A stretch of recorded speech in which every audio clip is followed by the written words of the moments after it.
Hello. Hope you're all having a wonderful evening. Let me just see here. Oh, all right. Let me put up. Oh, I have the wrong one. All right. Today we are going to be talking about surrendering to the process of dating. Surrendering to the process of dating, right? This is a tough one. First of all, the word surrender brings up a lot of stuff for people.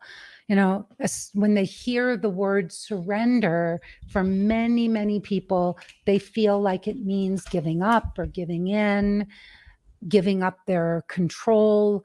And it does mean that in the sense of war, when when one side surrenders to the other, then yes, you are giving up. You're quitting, stopping the fight. But in a spiritual sense, surrendering to the process, what does that mean? I'm curious, to get some of you involved in this conversation. So I don't know who's here tonight, but I would love, hi, Anna. I want to know what it means to some of you. Like, when you hear surrendering, the idea of surrendering to the process, to the dating process, what does that mean for all of you? What does it mean? Does it mean giving up control? Are some of you afraid that if you surrender to the dating process, or if you surrender to a process, it means that you have to give up control?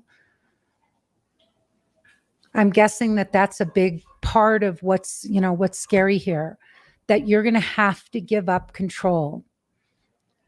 Yeah, don't take things personally. Anna says, be prepared for rejection and acceptance. Beautiful, Anna, beautiful. It means all of those things. Don't take things personally, right? That when you're dating, there's a process to dating, and it's going to happen whether you like it or not. There are certain steps that you are going to have to go through, and you can't take not only what other people say or do personally, but you can't take the dating process personally. Some of you are out there personalizing the whole dating process. You get upset if guys aren't responding to you in the way you want them to. You get upset because you have to face rejection. You get upset because you have to, you can't do it on your terms. And then you take it personally and you make it mean something about you. You think that there's something wrong with you, that you're flawed. Why does it happen so much easier for other people and not for me? Maybe there's something wrong with me. So we even take the whole process of dating personally. And when we take something personally, it means that we use whatever someone else is saying or doing or whatever is happening to make it mean something about us, right? Look, the dating process can be hard. It can be long. There can be periods where you post your profile and you get a ton of hits. And there can be times where, nobody's biting, right? Has anybody ever gone fishing? Sometimes you can just put your hook in the water and, fish are snapping away and you catch a fish right away. And sometimes you're sitting there all day, ask fishermen, and you get nothing, right? It just isn't your day. It doesn't work. It doesn't come together. And so part of life, part of, work, part of putting yourself out there means that you're going to have some good days, some success, and followed by, some disappointment. And none of that means that you're not lovable, that there's not somebody absolutely extraordinary out there for you. It doesn't mean any of those things. It just means that things are lining up. Things are lining up. You have to take a deep breath and you have to let this whole thing unfold, right? We all just, say, oh my God, I want a relationship. I'm ready for a relationship. I've been doing all this interpersonal work. I've been seeing my therapist. I took a weekend seminar with Matthew Hussey. I'm doing all of this stuff. I read this really great dating book, and I think I get it now. I'm looking into being, I'm exploring my feminine side, and I'm really ready for my guy. And then you put yourself out there, and it doesn't just happen right away. And the truth is that there's going to be, this doesn't happen on your timing. So one of the things about surrendering to the process for me was that I accepted. One of the things that I surrendered to and accepted about dating was that this didn't get to happen on my timeline.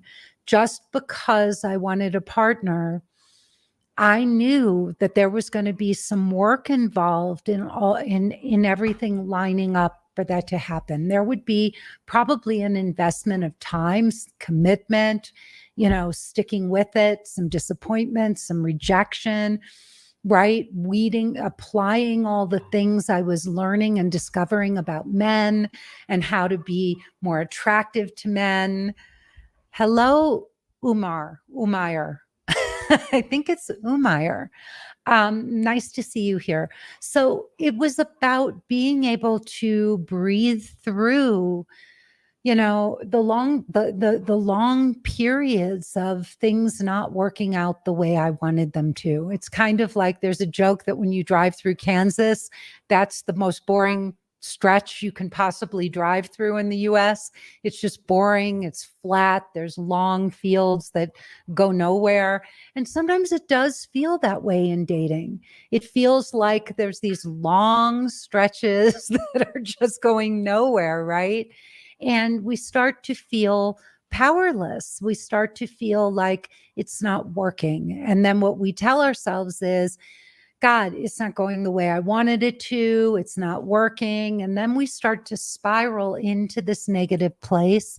And then we give up. We really do give up. But there's a big difference. I want you all to get this between surrendering and giving up.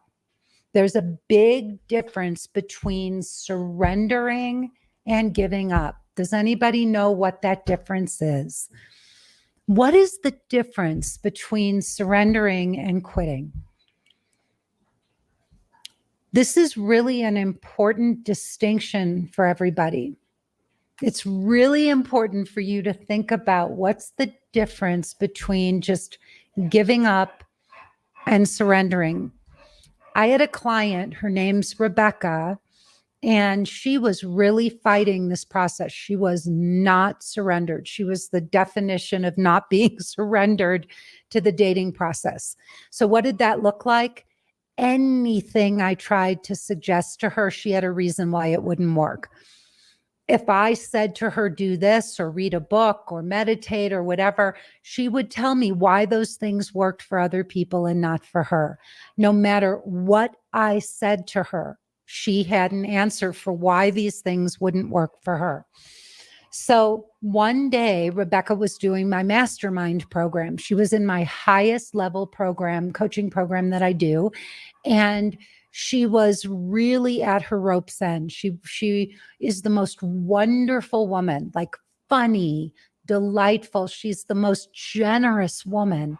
Generous. Everybody loves her, right? She's super smart. She's really caring. She's got so many beautiful qualities, but she was so upset that this wasn't working. And she was like this, defensive, walled off, and not open. And then one day, I don't know what happened. She had met a guy shortly before she had this turnaround. And what happened was Rebecca just, this guy, she felt he was deceptive with her. She felt that, he they got involved, and then he moved away during COVID. And then he came back and said, he wanted to fly her out and spend time with her. They were going to meet up together for vacation. She took time off of work. And then he gave her some lame excuse for why he couldn't follow through. And she really liked him, and she gave him a second chance, and it blew up. And she really felt sad about that. And so but she got herself through it. Now, this is the beauty. The process, the dating process, was beating down her walls. That was the beauty of what happened with this guy. It was beating down her walls. It was throwing disappointment right in her face. And she had a choice, right? She had a choice to say, I'm going to play the victim here, and I'm going to be upset about this, and I'm going to feel misled, and I'm going to start to make up stories that men are not loving and caring and open and whatever, they're going to be deceptive, that I'm not lovable, whatever story she could have made up, right? For the first time, she didn't take it personally. She saw that this was his stuff. And yes, it stung because she was excited and she had taken time off of work, but she decided that she wasn't going to quit. She wasn't going to let this stop her or get her down, right? She had a choice to make in her life. And for the first time, when it came to men, she decided that she was going to be okay, that this didn't have to take her down. That was a turning point for Rebecca. The next guy she dated turned out to be a love bomber. He was great, though, because he was really sharp and he challenged her. He was in her face until she started to see what was really going on. And then she cut it off immediately. Number two, right? The second time she got challenged, she was starting to surrender to the process. She was starting to see that she could go through these experiences and not give up on herself and on her dream. And this became so empowering for Rebecca. It was so empowering for her that she started to see what an incredible woman she is. And she started to see her own value because she wasn't giving her value away to these men and making what was happening with them about her.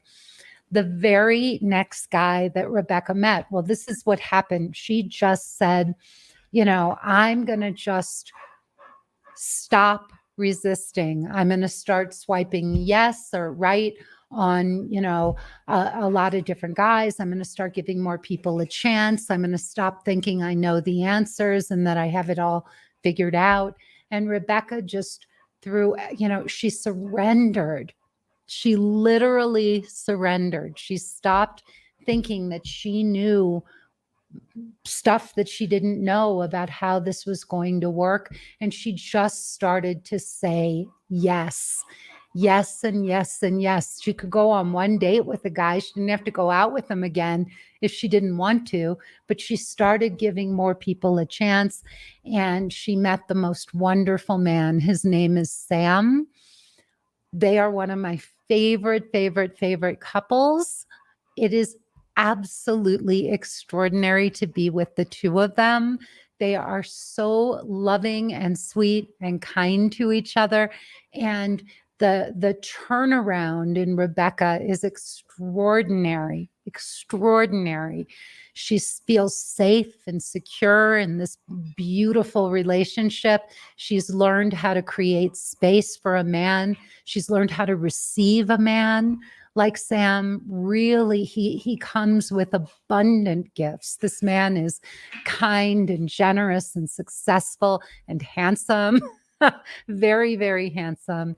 And I swear the two of them, I think they're in their 40s. They look like they're in their 30s because of, being in love and all. But Rebecca just surrendered. She stopped, she got out of her mind. She stopped trying to figure this all out. And she started to go with the flow, to trust the process. So trusting the process is showing up open, wholeheartedly, putting yourself out there, and then being willing to go with the flow, being willing to really let the experience of being out there teach you. So there's a beautiful meditation in my course. It comes I think in week 7, it's right toward the end of the material in my 12-week course. And by the way, for anyone who wants to really learn how to open her heart and let in a beautiful man like Sam did, to surrender to this process, I can actually teach you how to make it fun and easy. You want to go to lisashield.com and watch my 45-minute presentation. It's just 45 minutes, and women really say that it's life-changing. They really, really love it. So please go and watch that presentation. If you really like what I say and you feel like you want my help getting this solved, then please sign up for a call. You can talk to me or one of my team, a member of my team, at the end of that presentation. There's a way to sign up for a call so that we can talk to you about how we can help you get this solved, right? So I show you how to surrender to this process.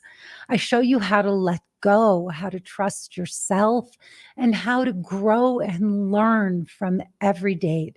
So as I was saying, in week 7, one of my clients' favorite parts of the entire course is a meditation that I do, and it's called the puzzle piece meditation. And it's this beautiful meditation where you imagine that you're, looking down a road or walking down a road. And as you're walking down that road, there are all the men that you have met in your journey, your dating journey, all of them, the guy that ghosted you, and the one that, didn't want to get married, or the guy that was avoidant or whatever. All of these men are lining the path. And each one of them has another piece of the puzzle that you need to have to get from where you are right now to that beautiful guardian of your soul who's waiting for you at the end of the road. So that's what the meditation is. And as the women go through the meditation, they often say to me, Lisa, that was just extraordinary to think that all of these men that I'm meeting are teaching me something, even if I don't know what it is, even if I can't, don't make up a story about it. Every single experience, every interaction is taking me closer to the guardian of my soul. Somehow, each one of those encounters matters, right? It's teaching me, it's opening my heart, it's showing me where I'm judgmental or where I'm not being loving or compassionate. But this is all stuff we need to learn in order to have this kind of love, right? What's heartbreaking for me, and I talk to women almost every single day on the phone who are lonely and single. Many of these women have everything they could ever hope for in life. They're successful. Some of them have already had children. Many of these women have been married and divorced more than once.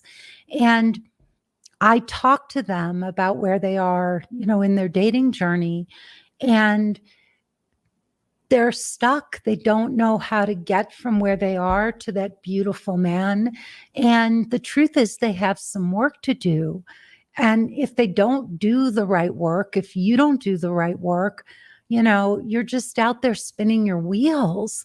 And this is the saddest thing. Like, you all, if you don't get this solved, all that's happening is that time is going by.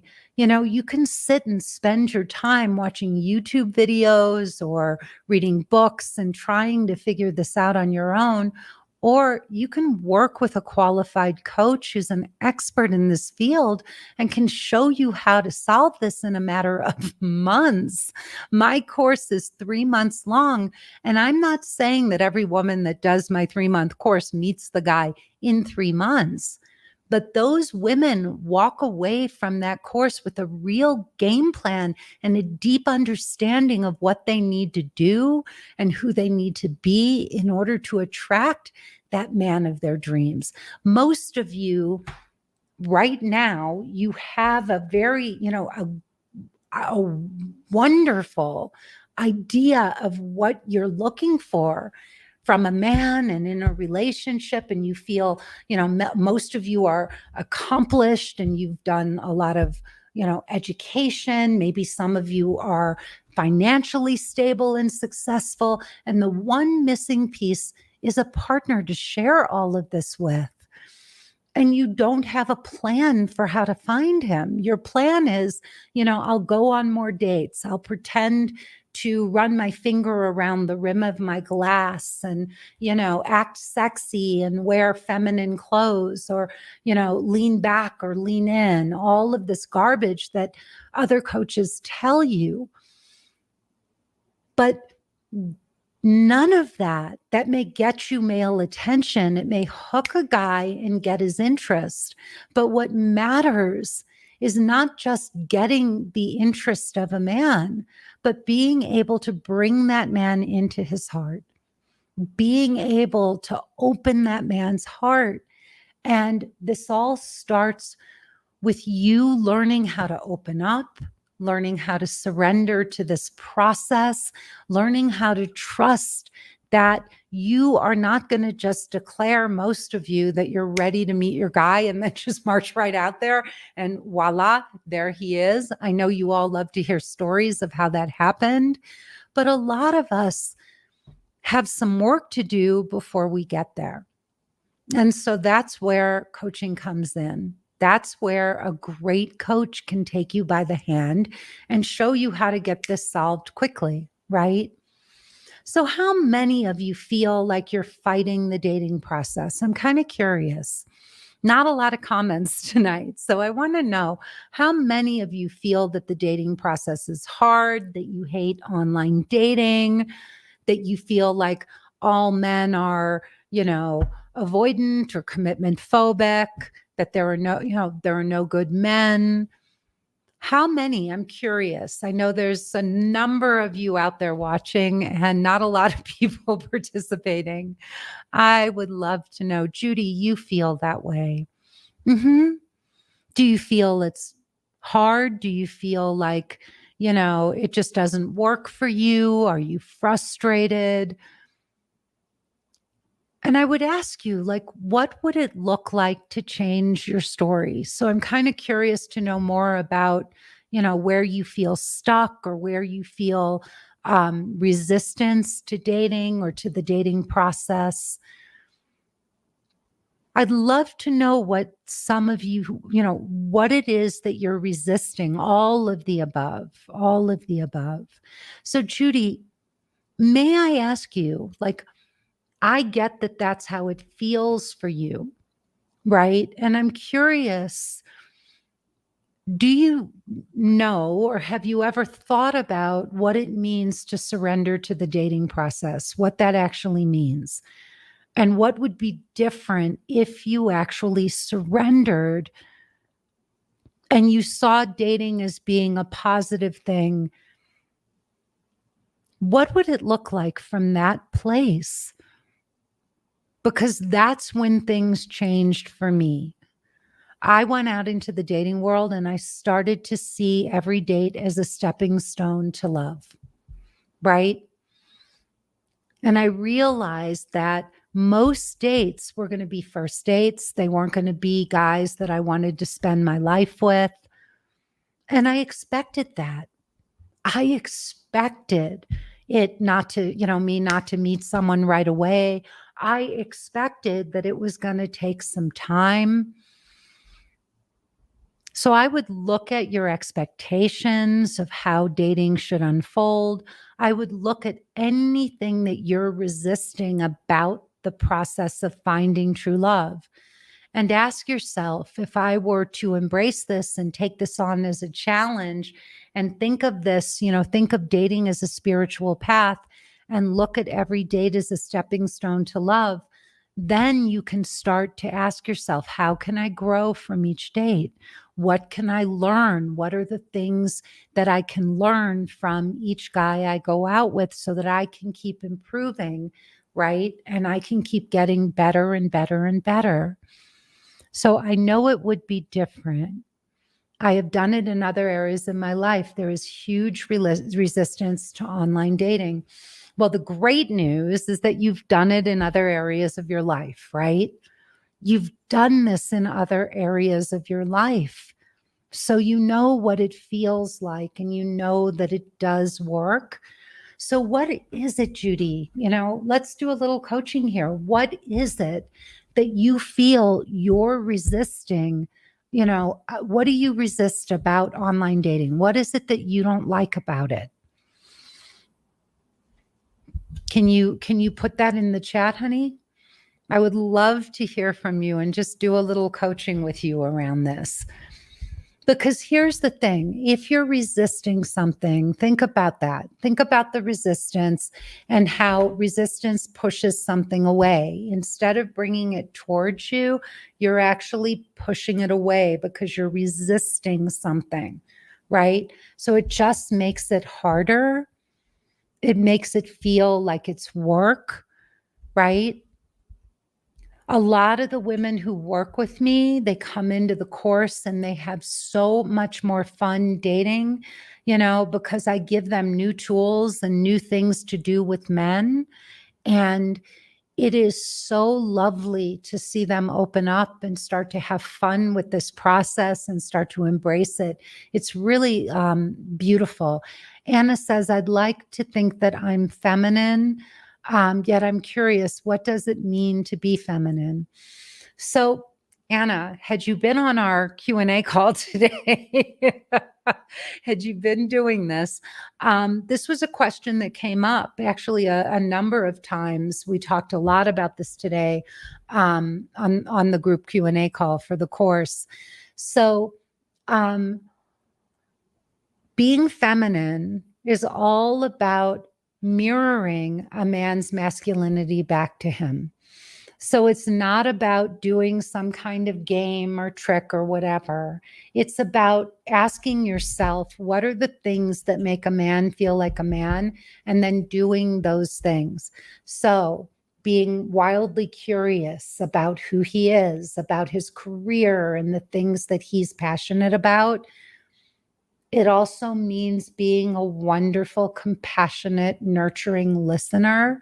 That's what men find very feminine about a woman. So listening and being compassionate and nurturing, those are things that a man can't get from another man.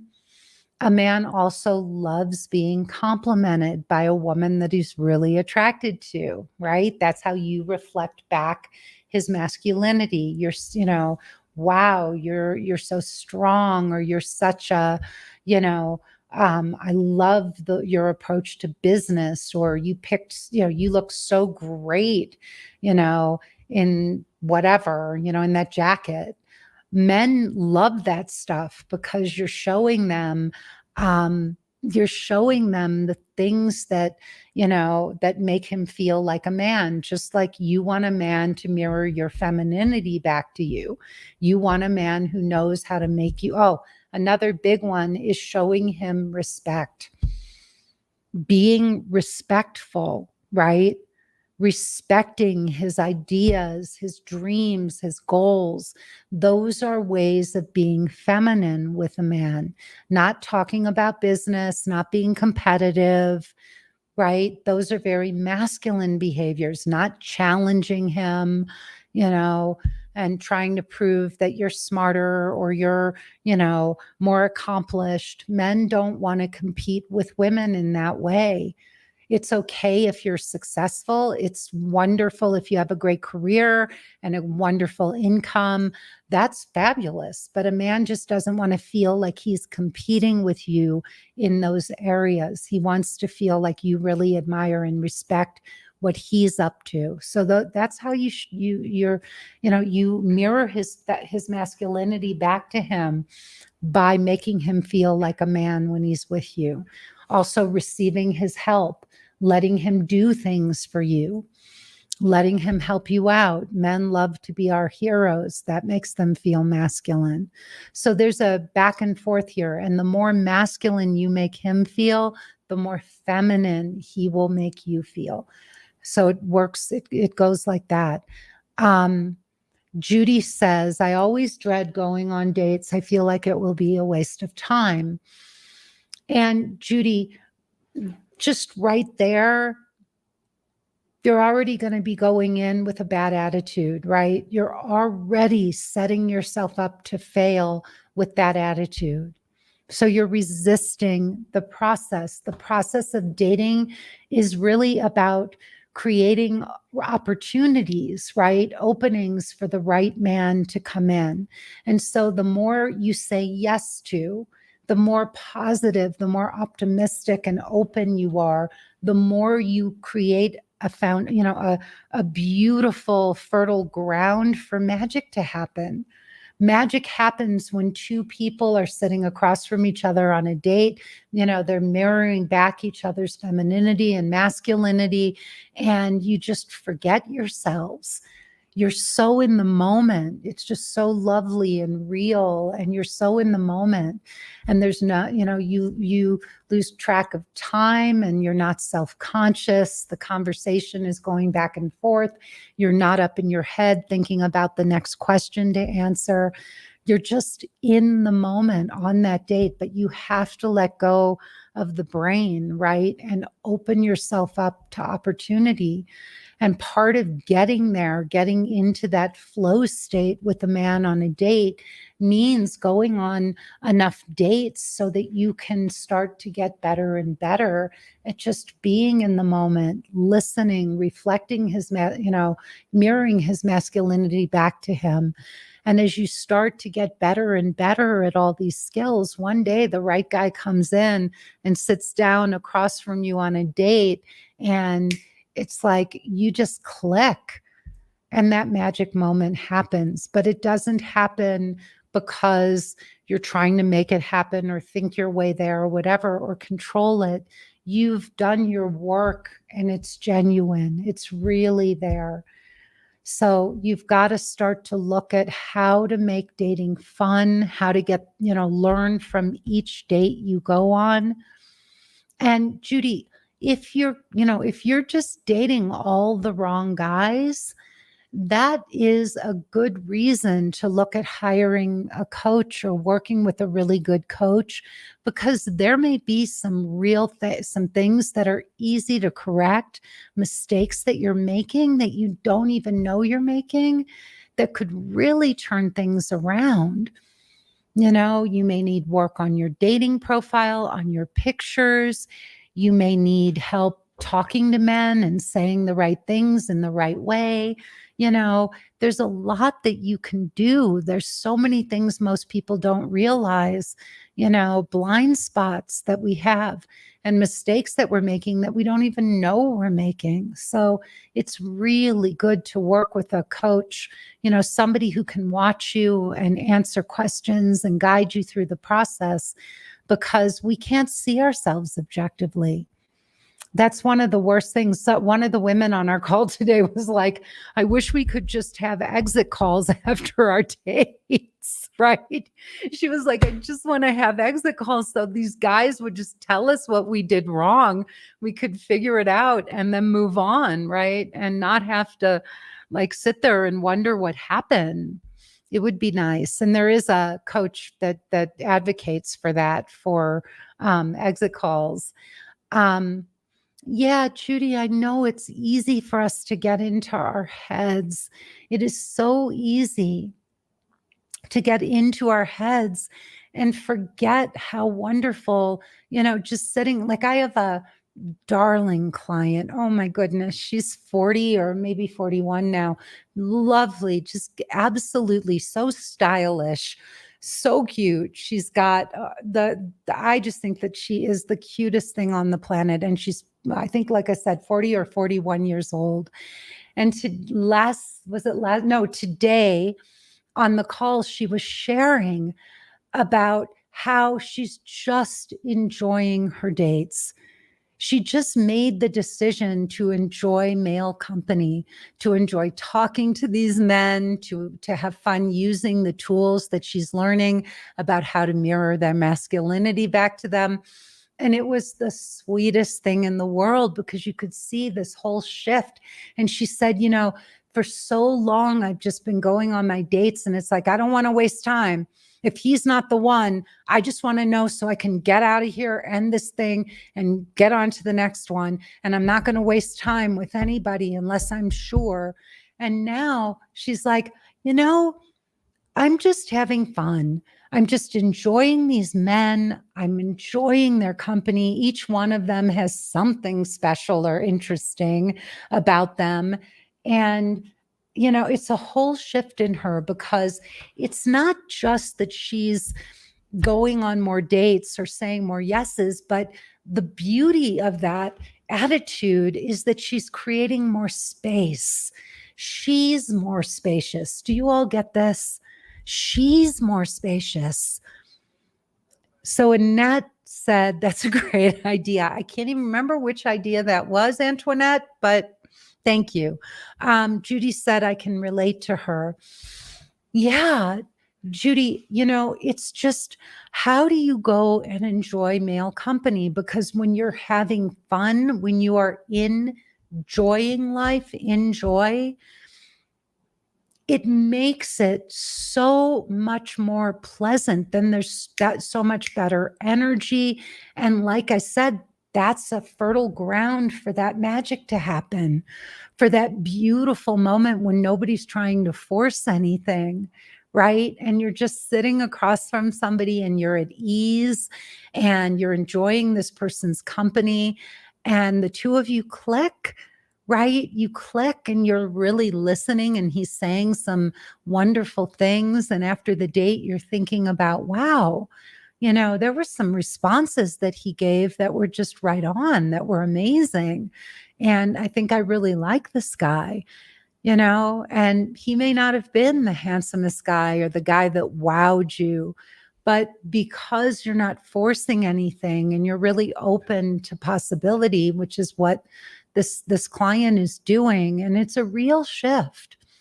It's a really beautiful, genuine shift that she's experiencing, and she's creating that. We worked together many years ago, or not many. No, this particular client, we worked together a couple of years ago, and I just don't think she was ready. She came back and she said, Lisa, I want to do this. I just really feel like I'm finally ready now. And so she came back in to redo the course, and the change in her is just wonderful, wonderful. And the beauty is she's surrendering to the process. She's not fighting it anymore. She's not in a rush or a hurry. And it's lovely. It's just lovely to see that turnaround.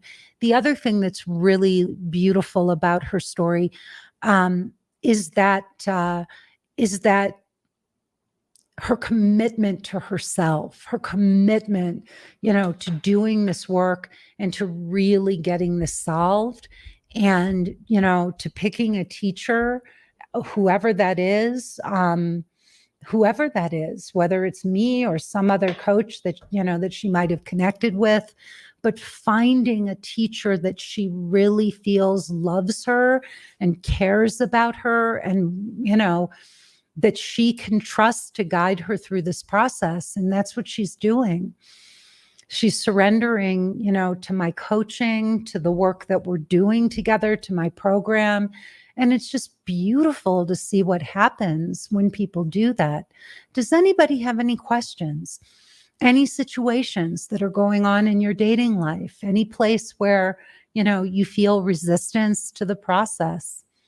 Anybody, anyone who's struggling, come on. I know you all wouldn't be on this call just because you love me so much.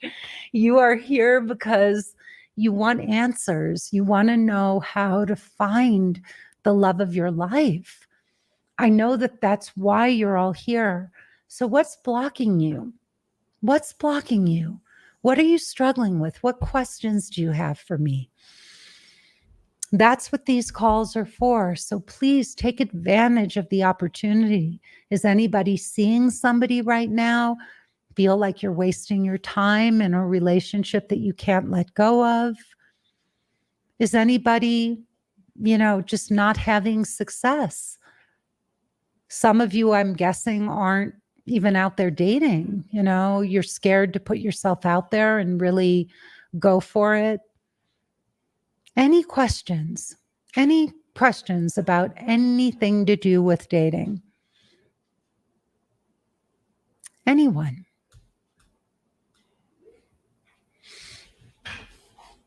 Whoops. I'm clicking on all the wrong buttons. All right, I'm going to sit here and not talk then. I have been talking all day long. All right, Lucia, for the money. Thank you. Lisa, I've been talking to a guy for about 2 months now. He turns hot and cold. What should I do? I don't know if it's Lucia or Lucia. If I'm getting it wrong, I do apologize. You need to seriously figure out if this man is avoidant. So let me explain. Somebody with an avoidant intimacy style or attachment style is not a good bet. Thank you. It's not a good bet because you can never feel safe in a relationship with someone like that. What makes us feel safe and secure, Lucia, is that we have to have somebody who's consistent. We have to know that that man is consistent, that if we reach out for him in a moment of need, he's going to be there. He's going to reach back. And normally when somebody turns hot and cold like that, it means that he has intimacy issues. He has problems. When you get too close, he feels the need to pull away and distance and get a safe distance away from you. And men, people do this because they're afraid of losing their autonomy or their freedom in a relationship. So it is an attachment style, and it's a very difficult one for a man to change. So I don't think it's a good long-term bet. You're going to be constantly trying to figure him out. It's going to cause stress and anxiety for you. You're never going to feel safe with him because you never know when the next time he's going to pull away will be. And these are really, really, really bad relationships. I hear, there's a lot of them, but you have to be with a guy who's consistently there for you. So that would be my words of advice. And you can look up avoidant attachment style if you want to learn more about it, but it's a very, very, very hard thing to change. So you want to find a man who's secure, who when you come close to him, he wants to get closer to you. And as you get closer and closer, you actually really bond with each other, not somebody who's in and out and in and out and in and out. There's no way for that to progress. And what starts to happen, Lucia, is you're going to start trying to adapt your personality so that he won't do that. Or you're going to blame yourself and think that there's something wrong with you that's causing him to pull, to come close and pull away and come close and pull away. I don't know if you're already doing that, second guessing yourself and wondering if maybe it's you that's causing him to get close and pull away. It's not you, it's him. He would do that with any woman. So I would be looking for a way to extricate yourself from a relationship like that. And I know that's probably not what you want to hear, but if he's really avoidant, which it sounds like he might be, like he is, I would move on and find a different guy.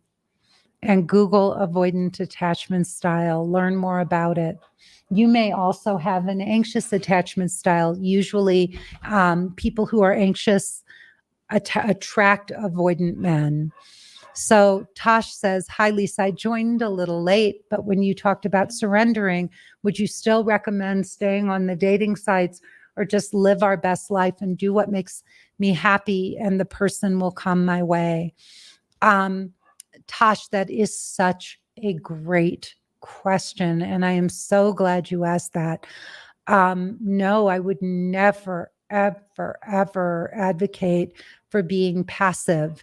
The more you're out there, when I say surrender, I mean flow with the process of dating. Don't resist it. Okay, that's what we're talking about. I am talking about being super proactive, being out there on the sites, looking for your guy. You all should be looking for your guy. This idea, we have been all fed this bill of goods that we're just supposed to sit back and live our happy lives or our best lives. And this person is going to come to us.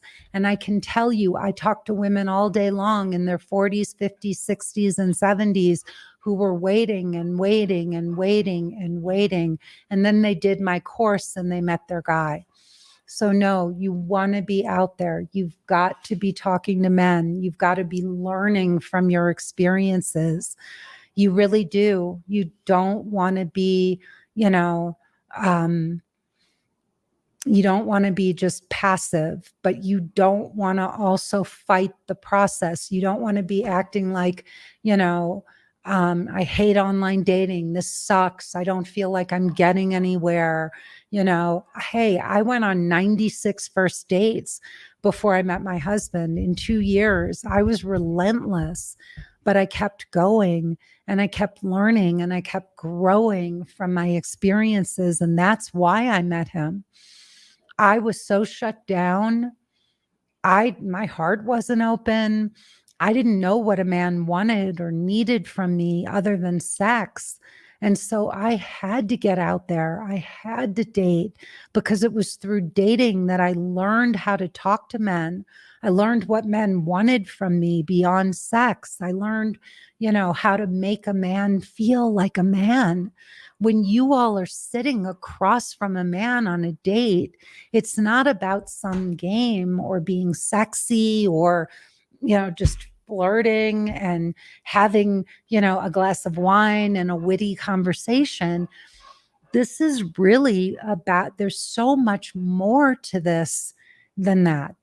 There's so much more to having a guardian of your soul relationship with a man than just sitting and talking and having a glass of wine, and thinking, oh, wow, we're connecting and the conversation's flowing. You really have to understand all the things that create lasting connection. You can sit there and have a fascinating business conversation with a guy, and he'll sit there and talk to you for 2 or 3 hours and think, wow, that was really fascinating. But he feels no romantic spark because a conversation about business is not going to create a romantic spark. He wants a woman who's playful and in her heart and can, connect emotionally and who's fascinated by him. You've got to learn how to make that kind of connection. So, no, you got to get out there, Tosh, and date. You really do, and keep going, but just enjoy the process of dating. Even if you go on some dates with guys and they're clear no's, and all of you will do that. There are going to be plenty of no's, of very clear no's. And that's okay. We've got to learn what we don't want just as much as we need to be able to learn how to be comfortable when we're sitting across from a man who has what we do want. And I know that for many of you, that's a big piece of this. You're great and flirty and cute, and you can be you can do you when you're sitting across from a guy that you're not into.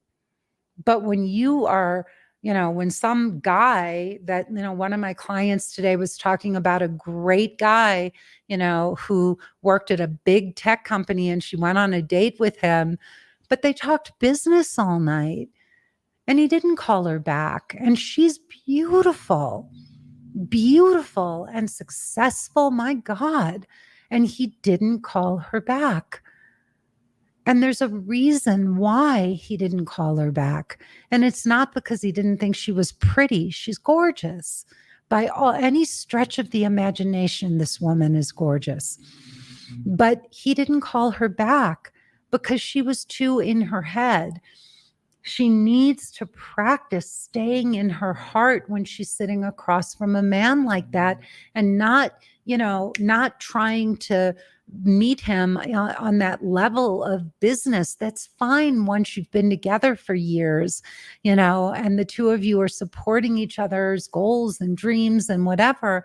But when you're especially in the beginning stages of dating, you've got to learn how to be in your heart with a man, to talk to him, to bring him into his heart, to be fascinated by him, and to be so fascinated by him that he's fascinated by you.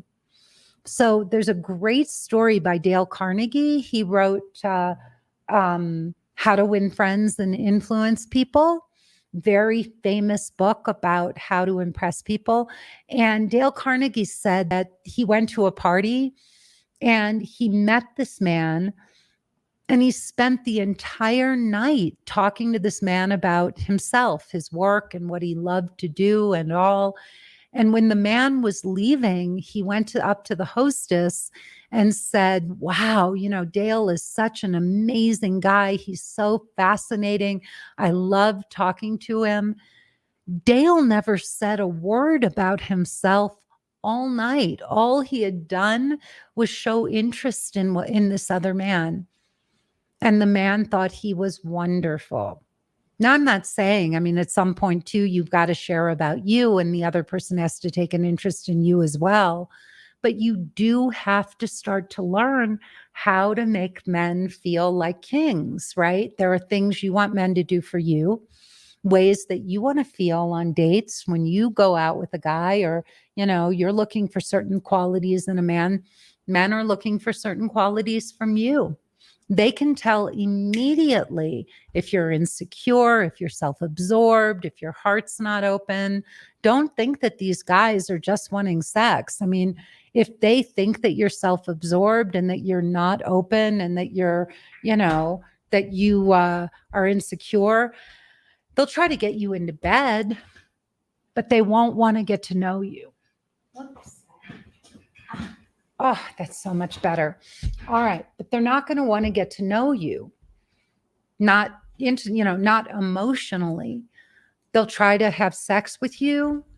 And if you're finding that a lot of men proposition you for sex, but then you don't get second dates, third dates, they don't keep coming back, you may be putting out some of those vibes. But the beauty of dating and using the dating process, and especially if you have the right guidance to learn from each of these dates and to be able to pinpoint some of the things you may be doing wrong. My God, I was so self-absorbed. When I was dating, I was terribly self-absorbed. I think I must have really bored a lot of men.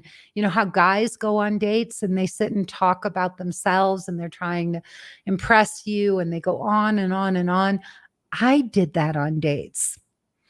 I know I did. In fact, my husband had to break me of of the habit, which he did, and it's okay. I'm a big girl. I could take it. He was right about, how I could get on a tangent and just go on and on and on about something and lose my connection to the audience or to the listener. I did a lot of that, and it was just very unconscious, and I was trying to impress men. I was trying to impress them. But in the meantime, I think I was just boring them and making them feel like, there was no room for them in my life. So anybody else have any questions about surrendering, about dating, about anything I've talked about tonight? We've got just a few more minutes. And I thought I'd just turn it over to all of you. I'm going to sit here and I'm going to wait for you to come up with some good questions, because I know you'll just let me sit and talk all night. And I probably could, but yeah, I could do a filibuster for sure. All right. So who has questions? Anything about dating, about really hating online, the dating process? Is anybody struggling? Anybody? Like where do you feel like you're really you're resisting this journey? Where are you stuck? What are you struggling with? So Judy says, how do you surrender when you've had so many negative experiences? Um, yes, that's very funny, Judy. Um, Judy, surrendering doesn't mean that you don't feel the pain or the emotion or the disappointment. It means that you understand that you're the common denominator in that, and that if there is a repeating pattern, there's something that you're doing that's causing that pattern to repeat. So if you're having a lot of negative experiences and this is repeating over and over and over again, you are the common denominator. And so surrender means that you're teachable and you're willing to ask, yourself, the universe, what is my part in this? What are the lessons that I need to learn that I might be missing? Right? How am I attracting or choosing the wrong men over and over again? Am I going for men who are too exciting? Am I going for love bombers? Am I looking, just looking for chemistry? Am I getting sexually involved too quickly? Am I too shut down? Do I not open up and share enough? I don't know what your specific blocks are, but I guarantee you almost all of us, most all of us have blocks. We have ways that we get in our own way, behaviors, blind spots, and you've got to know what they are, or you will keep repeating those mistakes. And I can guarantee you, you could have a fabulous guy. You really could. There's not a reason in the world, but there are mistakes clearly that you're making that you are repeating, but it means being willing to learn from what's happening. How can I learn about what we are doing wrong or the energy that we project if we never hear any feedback from men, or they're just ghosting?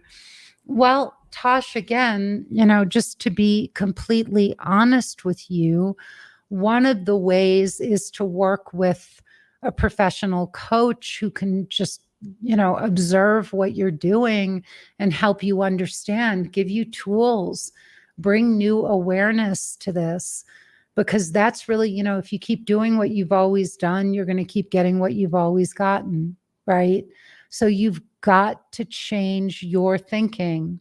Right? Definition of insanity, doing the same thing over and over again, expecting a different result.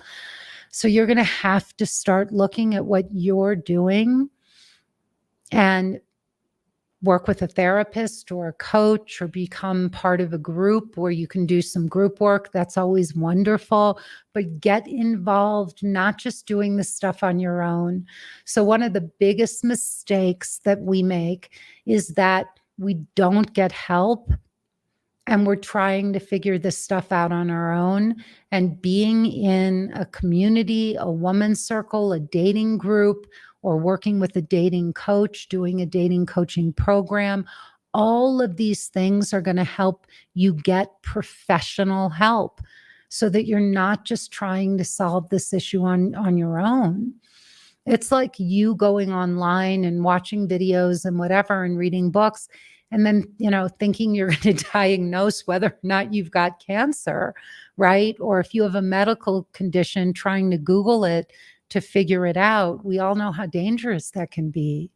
So working with somebody who's a professional who can actually walk you through this is going to really help.